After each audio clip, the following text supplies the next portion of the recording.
নতুন এক পৃথিবী। আমার ভাগনার বউ ঢাকাতে মানে ব্র্যাক ইউনিভার্সিটি টিচার, ও তো ওখানে চাকরি করে, সেই তো ওখান থেকে আমার বাবা মা পৌঁছাবে, তারপরে না একটা সিদ্ধান্ত পরবর্তীতে তখন। তৌকি আর নিজুমকে ছাড়া পুরো বাড়িটা যেন ফাঁকা ফাঁকা লাগে। আমরা যেন একসাথে 2 সন্তানকে হারিয়ে ফেললাম। এই কথা বলে কেঁদে ফেলে তৌকির মামা, মানে নিঝুমের মামা শ্বশুর। প্রিয় ভিউয়ার্স, এ বিষয়ে বিস্তারিত জানতে ভিডিওটি এক মুহূর্ত না টেনে সম্পূর্ণ দেখতে থাকুন। সম্প্রতি তৌকির মারা যাওয়ার পরে যেন তার পরিবার সহ তার স্ত্রীও অনেক ভেঙে পড়েছে, কারণ সে অনেক ভালো মানুষ ছিল, তাই তো তাকে সবাই ফিল করে। তার শূন্যতাটা সবাই বুঝতে পারে। সে এত ভালো একজন পাইলট হওয়ার পরও তার মনে ছিল না কোনো অহংকার।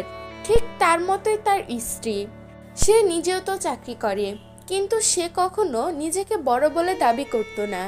খুব নরম স্বভাবের মেয়ে ছিল নিঝুম, তাই তো তৌকির মতো নিঝুমকেও সবাই মিস করে।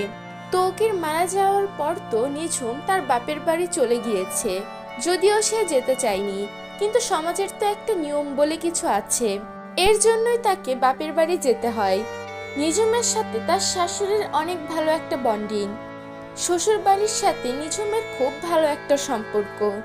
কোনো সময় সে তর্ক বিতর্কে যেত না, এর জন্য তার শাশুড়িও তাকে অনেক মিস করে। তাই তো তার মামা শ্বশুর ভিডিওতে এই কথা বলে।